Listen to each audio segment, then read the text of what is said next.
18 minutes past 7. That's our time on Star FM, sounding good all the time. It is another edition of On the Spot, a show that profiles lives of prominent people, from musicians, actors, politicians, prophets, you name them. We get to decode them as they take us through their journey in their lines of profession. So tonight I'm hosting one of the legends, in fact, in the music industry. Penetrated the music space in 1992. He is the surviving member of the orchestra Dendera Kings, who is still continuing with the legacy. Dendera brothers, by the way. He's a vocalist, a composer, as well as a guitarist, and a father who also trained martial arts. Did you know that? Musaba Dena, please. So it is an honor to host the king of Nigerian music, Baba Allan Chimbetu, aka a professor, who will be sharing his journey with us, clear some allegations, talk about his latest project, and so forth. So, before I get to talk to Mkoma Mdara Allan, I want you to feel this song kubakuna Mdara Allan Mumbonzwa Kanunziko Hero. Akaka chero ndite sei ndendakakatira zvangu kaka ndonzo ndangoti heya ndinawo pano Baba Allan Chimbetu ndinokuchingamidza. Welcome to the show, Baba. Thanks for having me, Kumaola. Toti makadi ni chokwadi. Kune banga wasingaziwe, I mean, he's an amazing lead guitarist who played on the hit songs like Usaende Babarika, Pane Asipo, Tenda, just to mention a few. And how does it feel, Baba Allan, knowing you are the surviving brother of orchestra Dendera Kings? To be honest, it's not by choice. Izvinhu zvakangoitikawo naturally ndimwari kuti unge uri because kushaika kwevamwe zviri kuti wakachenjera kuti unge wakamira kuti dzi. No, it was by nyasha dzake mwana. Yeah, very true. And the legacy totiri kuendera kumberere tichinayo legacy takaibata ndichiudza vafana kuti tikufamba so of course pane zvine chimwe, but that's why I'm there. Yes. Kuti zviendeke. Baba, you are the last born in a family of 8. Oh yes. Zvainge zvakamira sei mukukura kwenyu musegotwe? Kana uri gotweka zvese unenge uchingopiwa at most. Unenge uchingodzi aiwe siya izvi ndizvo chikana pachikafu chapo. Musire mwana. Esirai mwana. Saka nandibo. Pakukura kwenyu kwese nemadzikoma enyu. So your brother Simon, Nyson, Brian, vainge vari vaimbire sa. May their souls continue to rest in peace, by the way. So on another hand, imimi maivaperekedza kumashows muri bouncer vavo. Ndizvo handiti? Yeah, but kubva vakatanga ndisipo. I was kuschool kuchikoro. Yes. Then it came 1992. Ndopa ndakazopindira ipapo. Muri bouncer. Ndiri bouncer. Mamuri monya rekuma ndakatosimba zvokuti. Ndandiri monya. Tell me about that experience of being a bouncer. Right. Kudhara zvaitika vanhu vangu vakashora magitari. Panzvimbo bude vaigona kuti nhasi toda kuti wamira toda kungovarova even pasina chamune matadza. I will tell you an example ya kune nyati na makusivando kuti vakatomborova nemagitari because vangu vanetsa. That was the era yacho ayo ndo ngatichaya saka taitogara paitodiwa vanhu vakati simbei vanomirira nyaya idzodzo. Apa time manga matotanga zvemartial arts irapo ndatotanga then. Saka mama akutoshandisa martial arts kumagitari as a way of protecting your brothers. Oh yes, yeah. Okay. Very interesting. Saka toti zvemimhanzi patime zvanga zviri kure nemeri kana zvakamira sei? It's an inborn thing in music. Zvazvirimo, but aumhanye kana vane mabrothers vakarongeka. Right. Iwo taitomirira iprotocol kuti vakuru vanotanga then vakuru ndo vanotanga kunonga nyaya. Of course. Ozongononga but vafana mazononga kuti ndo varutanga. And Mkoma Allan, it was back in 1987 when you trained for martial arts. Saka toti maida kutora nzira iye kumartial arts here kana kuti maingoitawo zviri zvekunakidzwa? It was a sport kwandiri. Zvanzvino zvongoti the physical fit shit. Zvichirimo here. Ndoda kutombotry kuti ndione zvichirimo here. Ndikaona munhu anoda nditi nditry, I can try that. But pane munhu anonyatso remember kuti ndakazoya sombodhaya zvadai so. Zvakawanda zvakaitika along the way.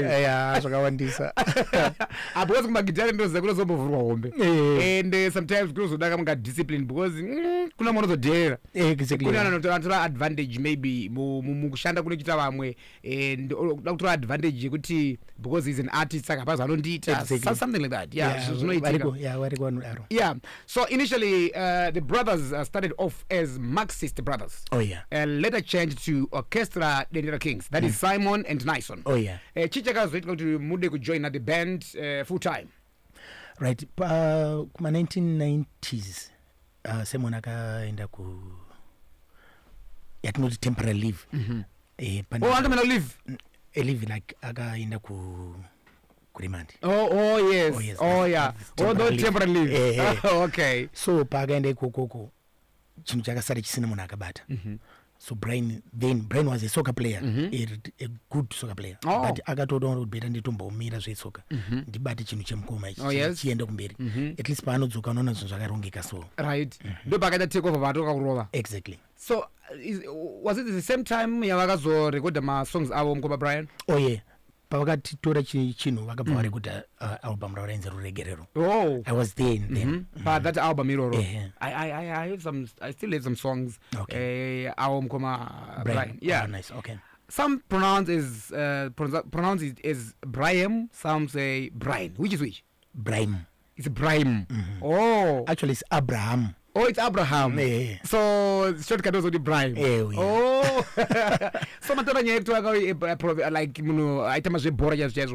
Now we see in your family there's Wirimo Chimbetu ari kutamba bora for Dynamos now angambori ku Rangers now in Dynamos.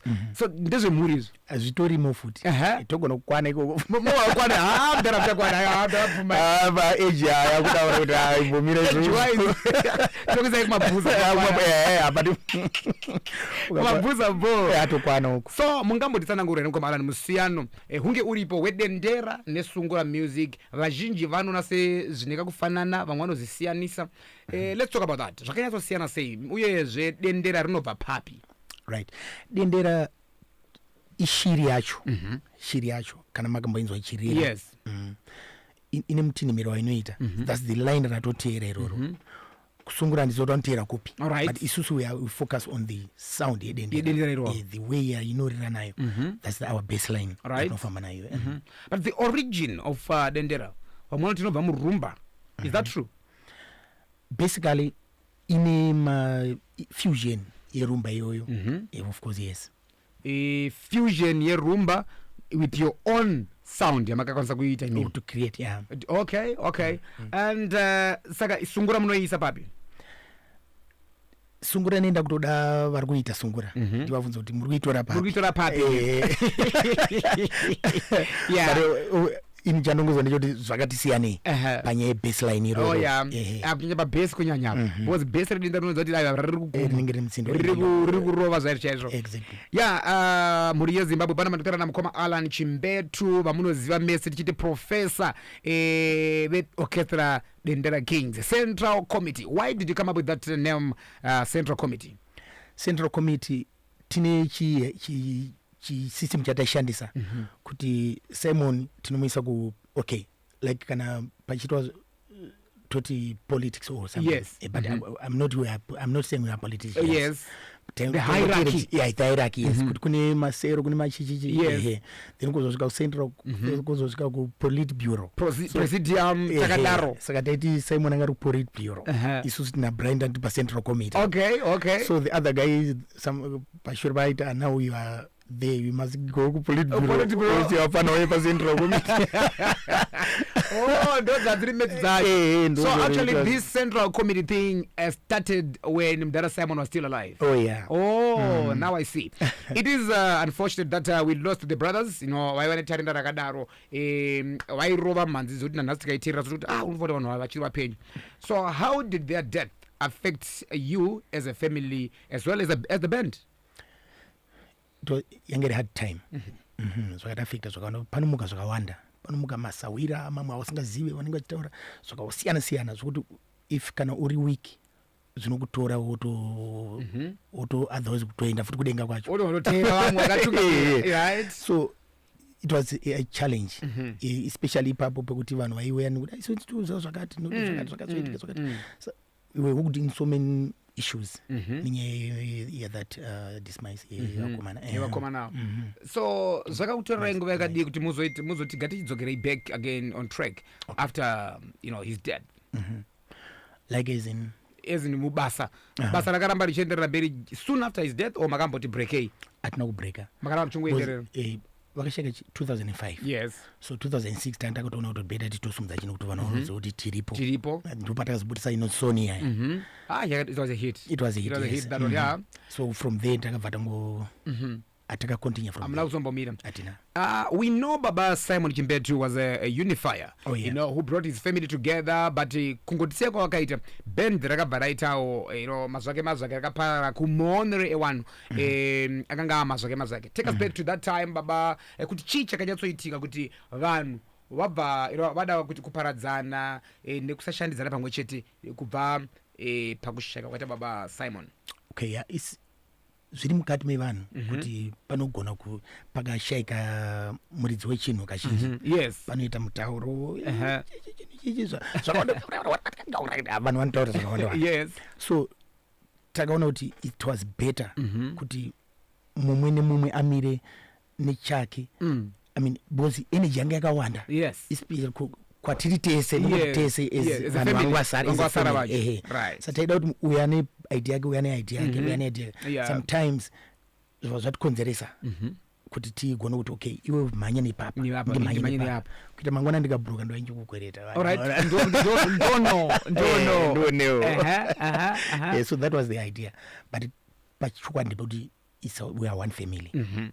Munhu anenge achirina kwake achirimane kwake tinodzoka pachinhu one. Mumapepa nawo makabuda nyaya yekuti imimi as the remaining father pakazenge pane kakunetsana pakati penyu nemwana anova iye Suleiman Chimbetu akazada take over the band. Mungatitsanangura here papo kuti zvanga zvakamira sei? It was our arrangement, not kuti kunetsana. I know kuti vanhu vanenge nizwa ma-stories ekuma-bottles room vanotaurawo nepavo kwasina kuswera most, but it was our arrangement yekuti no tikadai zvinogona kugadzirisa zvakati nezvakati pakufamba kwedu. That's why it's still there. Yeah, maybe we can clear the air on that one. Kuti vaya vanoda kutaura kwavasina kuswera vanzwise kuti no, Allan iye pachake mudhara akataura kuti we did it for this reason. Oh yeah. We did it for a reason yekuti tatine mamembers akawanda futi as well. Yeah. Kuti vakwane muchinhu one zvasingagoneki. We had 3 ma-lead guitarists, we had 2 ma-bassists, we had ma-rhythmist plus ma-domain. So we shared those. But in respect kuti ndakati iwe mukomana achitora vakomana vese avangu vari pa-front line like inonzi A-team. The A-team. Chimanya andona knowledge ana Mofat ana Veve so manyina wakomana. Yes. Ndotora izvi kuitira kuti mwana i first born. Okay, i second born. Kuna Colin kufamba. So anoita zvifamba, but on this issue music ndiye aripo padhuze. So ndiye wandakati atore nhaka yake futi. Yeah, very true. So unofanira pakarespect kakuti mufana anofana kuwaniswa zvake. Mashoko akanaka. Then paibuda mashoko kunzi pakanetsanwa Allan achizoti ainda kudai so mufana achitorwa achimhanya kadai ma street.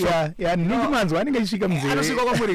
Ma street ukatoboti asino manje which one to follow, which one vanotaka ku divide and people start to compare who is better than who. Something like that. And zvinobva tanga kuita kuti dende racho rive divided rather than being one chin. Exactly. So you later joined Sulu in 2011. Chii chakazoita kuti mudzokere kwaSulu manga mambosiya pamashura?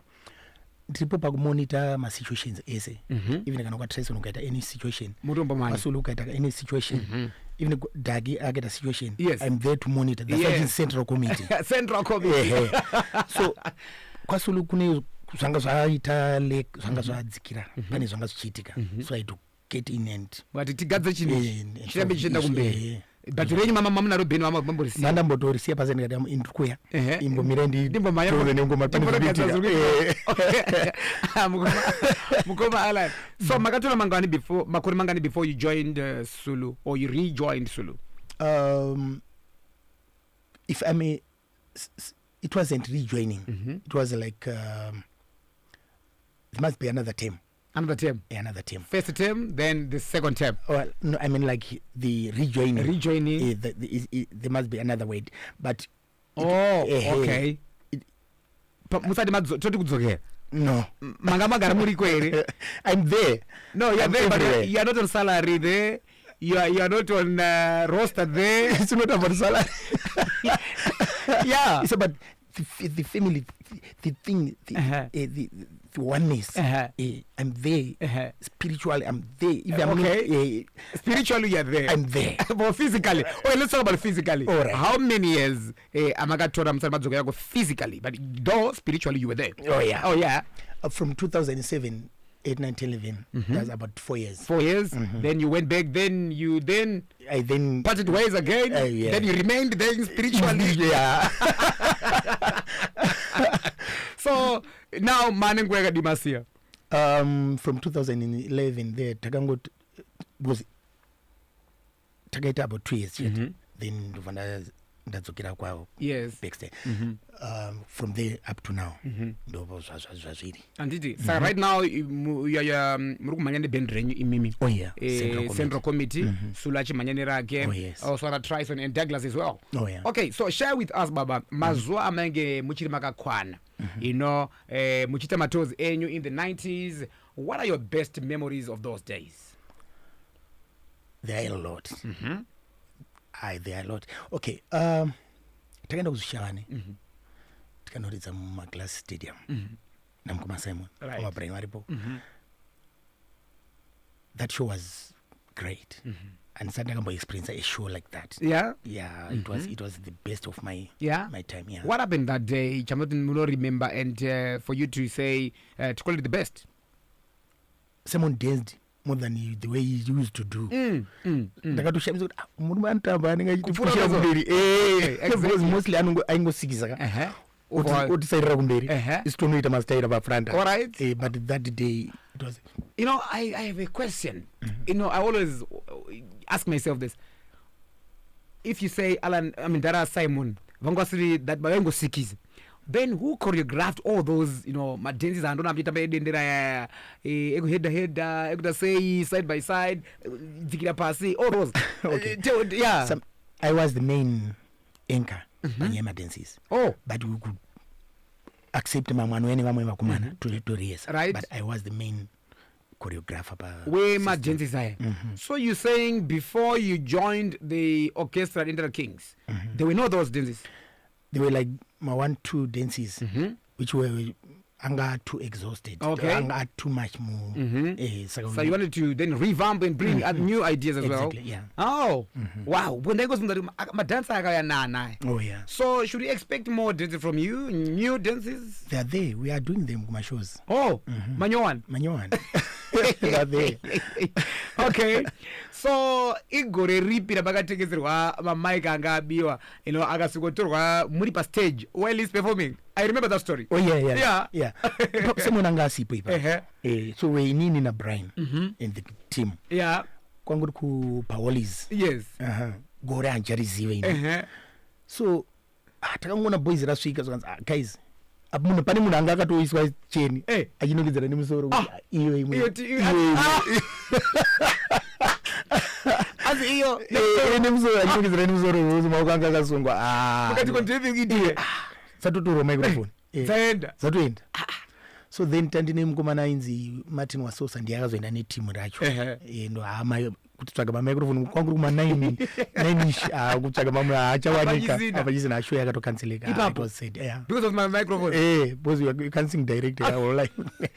Ndiri kutaura pana mudhara Allan Chimbetu baba vasara veku orchestra Dendera Kings vachibata neCentral Committee. So tichandira mberi nehurukuro nawo, but tangokurimind kuti chibuku neNational Arts Council of Zimbabwe yazvita zvakareka, yasvika nguva yechibuku Road to Fame National Finals imba teens echikunda sizwe superstar where teens tinzwe nyanzvi dzemumanzi tiri patakashinga cricket club kuhighfields musi wemugovera 14 October 2023 uyai mose tifare nechibuku kupinda hanzi mahara aiwaka chibuku iringotika test the goodness. It is 23 minutes before 8 o'clock.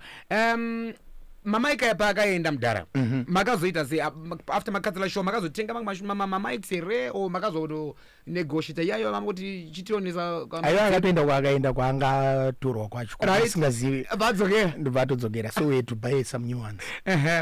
So ndoziva makore aya kuma 80s 90s zvema music platforms izi kwanga kusina mukoma Allan zvakava na YouTube kwakusati kwana na Spotify nezvimwe zvakadaro ma records ainzwika pa radio ndo pa ndikona pa TV kune zvimwe zvibuda ipapo kanga dzine macassette anditi maona so right now tinongoti tingoti thanks to technology we are these days muri vamwe I mean muri veumwe ari kushandisa here ma platforms aya ndona mimi music yenyu is now on YouTube but kana muri kufarira kushandisa the old way of doing things.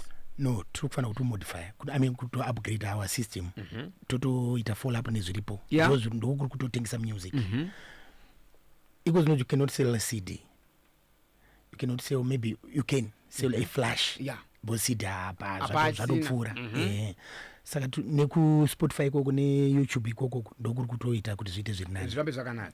And your music is on YouTube and Spotify okay, which other platforms pamakasa music yenyu so far ndo pari kushanda pari kushanda tiri papo Spotify maybe tozongokanda kuna na Instagram kuzitongodaro muchikodaro. So what do you miss most about back in the day? Si pataita mara zvima royalties could go kuna na gram otonopiwa mari right chaiyo otoenda pakasero otonongedzera mota uri kuda kuti otobhadhara otobuda after marwa manzi but now ikuku inobuda zvayo apo nepapo afuta waita maybe 100,000 views kupiwa kamari kari nani but zvatisiyane so mumakore amavanawo muindustry umu ndezvipi zvamadzidza zvamungade kuyambira vechidiki vese vari kuda you mean vari muindustry here yes vari muindustry vanofanira kuve composed chete kuva neunhu chekutanga and also respect yema-elders izvo zvazvichinja even mubible zvinotodiwa then also kana vachida kuita zvemusic vanofanira kutoshinga it's not kuti waita nhasi wauda kutoti unofanira kutoshinga but zvine makata zvine materu azvo zvinoda kuve munhu ari focused. Mashoko amutarai akakosha madrugs if you get into drugs then you are out zvakuto watorasika nzira rodi yacho yayo nyaya yemadrugs these days have become so rampant zvekuti vanhu vazhinji vachaziva kuti toita sei vana vachadzoreka nenyaya dzemadrugs what more uri an artist arikwanisa kuti anga achizofadza vanhu ipapo pakaoma and rege timbonima tingoti mbicha commercial break tichiendera mberi nehuri kwedu namukoma Allan Chimbetu. Ending GBV is everyone's business. Together, let's break the silence and speak out about GBV. Chibuku National Arts Council yazvita zvakare vari kuti aiwa yasvika nguva yechibuku Road to Fame National Finals imba tinzwe Tula Sizwe Superstar uyai tinzwe nyanzvi dzemumanzi tiri patakashinga Cricket Club kuhighfield musi wemugovera 14 October 2023 uyai mose tifare nechibuku kupinda mahara chibuku test at the goodness. 18 minutes before 8 o'clock, that's our time on Star FM, sounding good all the time. Talking to Maba Allan Chimbetu. We are live on Facebook right now. You can check us out on our Facebook page, Star FM page, and also my Facebook page, DJ Ola 7 Star FM. We are streaming live. So besides Mimi and your sons, who have taken over the Dendera, genre, kune vamwe re kana kuti ndimi mutori nechimuti right now? Vafana variko vakawanda. Of course atingazovarambidza kana vachida kubuda vachida kuuya kumusic. Yes. Of course vanofanira kuita zvakawanda wanda but kana as long as awanzwa mwoyo wake kuti I want to do this, we must support. Kune izvozvo. Saka so far mungati vari kutera vasiri ngina pandevapi? Vari kutera nezvamuri kuita? Okay. Kuvasikana kuna Sideways, you know. Then kune mufanano Malvin. arikurowa futi okay ndirogotoera Simon iroro Malvin Kudzi so arikurowa ari ku SA but he is doing good arikurowa futi dendera iroro wow post charizaina pambera tosira mfano ita musira naka ikuwana voramba wachita vachikontinya so nembiri yamakaita makore aya zvakanyatsobhadhara here zvemagitare kana kuti vazhinji vanoita mukurumbira asi zuva raanozo dzikwa parike pasina chokubata zvozoti mudhara pamwe panonzi takuenda kumakuva zuva rekufa kwamudhara vanga vaine mbiri tona yei sorry state chai apa nguva iyo zvakadzora it's only now kuti we are putting more effort, 90% of our effort but the return is like 10%, okay which is not right. Chichiri kuitika zvidaro pirates chete ndiyo iri kuvhiringidza and also it's because of maybe competition as well because maartists awanda you see kumaola mimi mukaita mwana wenyu amuimbi amuchateerera isusu makuteerera mwana wenyu vari kuita exactly saka ndo challenge iripo but otherwise we are okay. But imi mamona here advantage yekuti your music is different from what others are doing. It has an advantage but nyaya iripo chende yekuti like I said kuti kana mune wenyu wamunoza kuti uyu mwana wangu you listen to him better than you respect it kuti anodendera ndorida but ndiwangu saka ndingasiya wangu you see no that's the situation. So ndezvipi zvimwe zvezvinhu zvamunoona zviri kukufadzai when it comes to the current music industry nekuti magenres akasiyana sana aveko?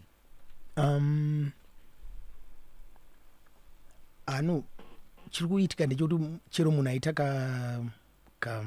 kanenge kamari so akuda kutoita like music nyangwe ne anenge achitaura anogona ngofunga kuti andakuda kurekuta chisiri kufadza ndechekuti mastudios awanda they cannot tell kuti iwe hausi kugona kuimba they try kutora mari yacho kuti vango because vari pakutsvaga vari kutora mari asati kuchuna kuti no izvaizviite. That's the challenge we are having now. It's a boring situation kuti munhu you cannot tell munhu kuti augone kuimba but because uri kuda mari yake futi zviri kuita mudhara apa manyatsoimba apa nyatsoona kuti hazvisi and because maybe pamwe munhu anenge ane backup yakanaka tinozvinzwa zvichirera zvimwe zvokuti hazvisirizvo izvi mashoko akanaka zvisingaite and tinoona makarekare kuti music yaitonyatsofa and muchitotora mari nematolls zvakasiyana maitofamba but mazuva anaya vanotiwo kuimba zvinyadzi vakomana vachidika vane vari kuimba vanofunga kuti kuimba zvinyadzi ndokuti uite mbiri ndokuti uri kupisa wachiimba zviri kunyadzisira. Hamena kuti mimiwo muri kuzoona sei baba? ndikuona kuti vanhu vari kuteerera those kind of music vamwe vacho is because of desperation. They are desperate. You become chimwe chinhu chisina wakungoteerera zvese which is not right. Atifanira kusva padesperation yekuteerera zvinhu zvisiri zvinotiurayira system yekurarama kwedu pachizimbabwe pachivanhu chedu. Zvimwe zvinhu zvofanira otherwise in a thought kuti actually vanofanira kutoshedzwa vanoimba zvakadaro otoenda kudisciplinary kuti chii chamuri kuita anotiratidza studio wakarekodhera izvi poitwa some sort of action you don't want that kuti zvirambe zvichiitika. zvinotikanganisira even vafana vedu vari kukura vanofanira ndo kuimba kwacho azobuda unoona kamwana kari panze kachitoimba zvisizvo akaziva kuti zviri kuti chii akari kungoimba kakazvinzwa nezvino zvisingaiti ndo zvinoita mukurumbira exactly so that zviri vhiringidza padeve chidiki vari kuimbawo pano havani kuteererawo here vari kwamazuva anawa andoteerera because we need to know kuti zviri kufamba nekupi exactly ndoteerera vese saka so far ari kumuitira ndiani pane vechidiki ari kuimba mazuva ano? ndoteerera vese enzo ivavo ndoteerera inini actually I'm a fan of Toki. Very big fan of Toki. Why Toki? Tell me about that. I don't know uri kungonzwa anogona ane marongero anoita mawedzi ake which is lyrical content. Is on point. Even before mudhara Tuku vachizoshtisiya vakatsanangura mashoko kuti Toki ane future ndipunga vainzwawo kubva mumaimbiro ake lyrical content yake so you have 6 albums to date baba ndizvo titi so among those pana Simukai, Professor, Agent Meta, Mute which was released early this year. Zvino muri kuzvifambisa sei kuti muve muchikwana nekuti kwale mapiano zimtanzo nezvimwe zvakadaro? chandakaona handimakaona kuti safe yakagadzirwa kudhara vanoramba vachiadvertisa safe nyangwe even tichiziva tichiri vadiki tisati kutomboita anything right ndo zvatiri kuita pamusic yedu we keep on talking about it nomeita kuti kwaya zvipi isu toramba tiri palaini iroro kuti adendera right so zvinoita kuti vanhu varamba vachitirangarira so padendera ramuri kuita mukoma Allan, is it the same dendera ramaingorova kudhara riya oro makazoti tichunei kuti ringe richienderana nethe new audience yako?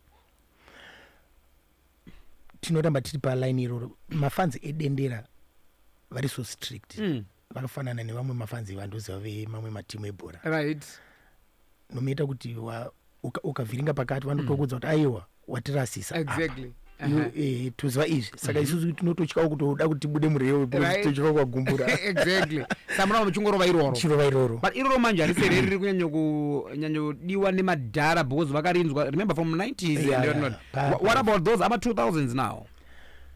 What are you doing for those? We'll try to bring them close. We are still working on it.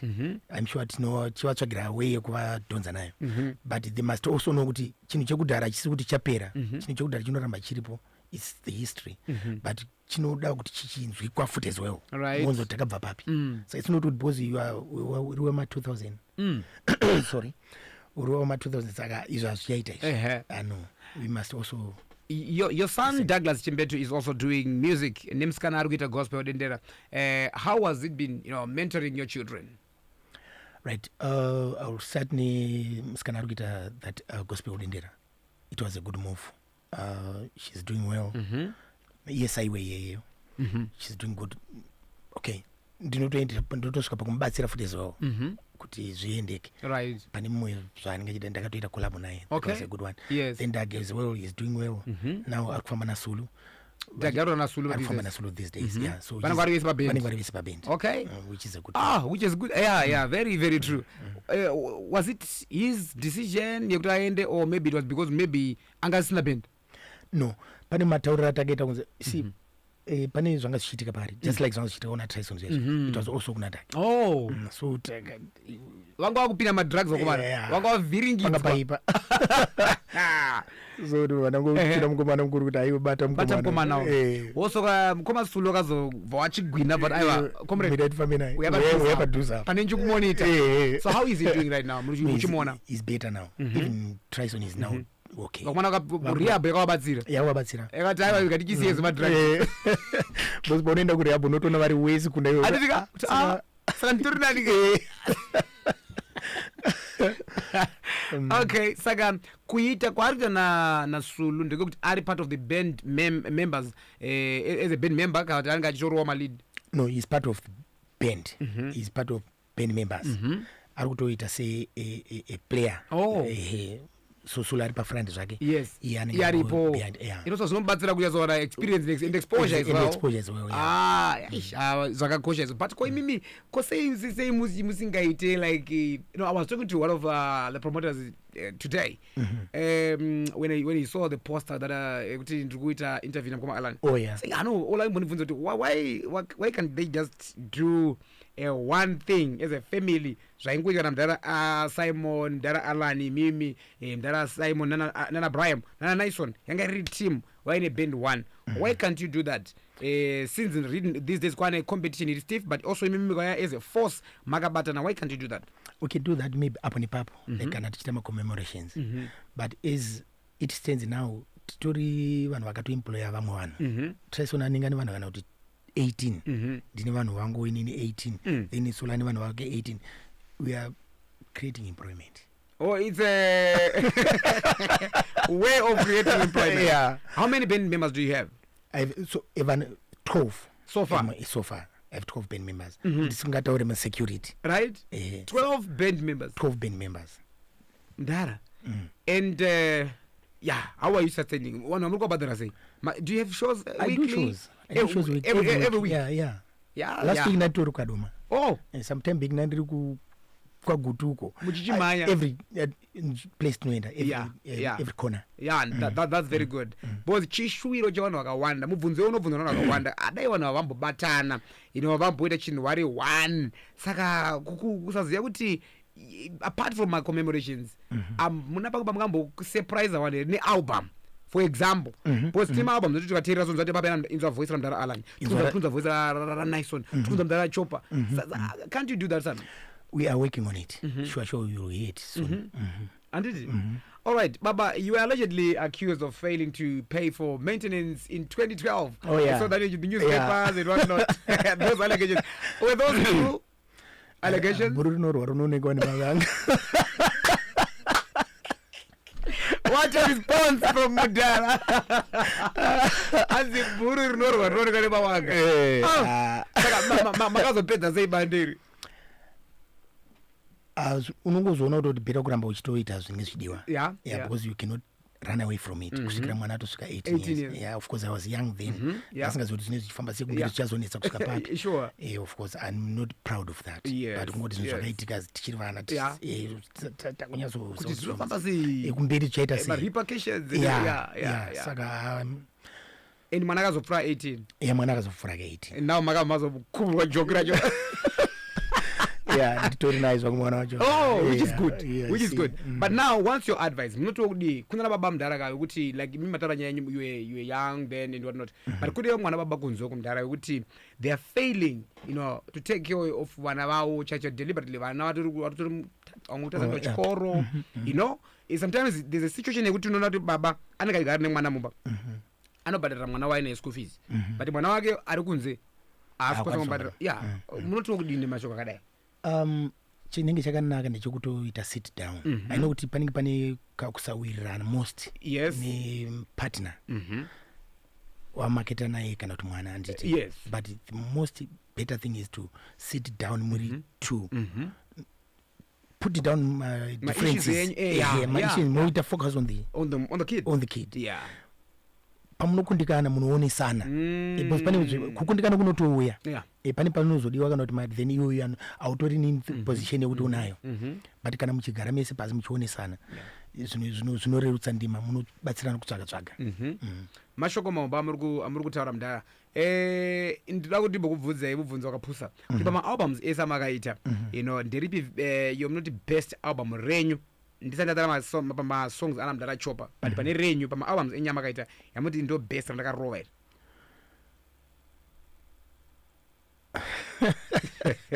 I'm trying to think, but actually, it's another my best. But if you have you ever heard of Agent Meta? Agent Meta, yes. Oh yes, it's an Agent Meta. I know all your songs. Yeah, all of them. Yeah.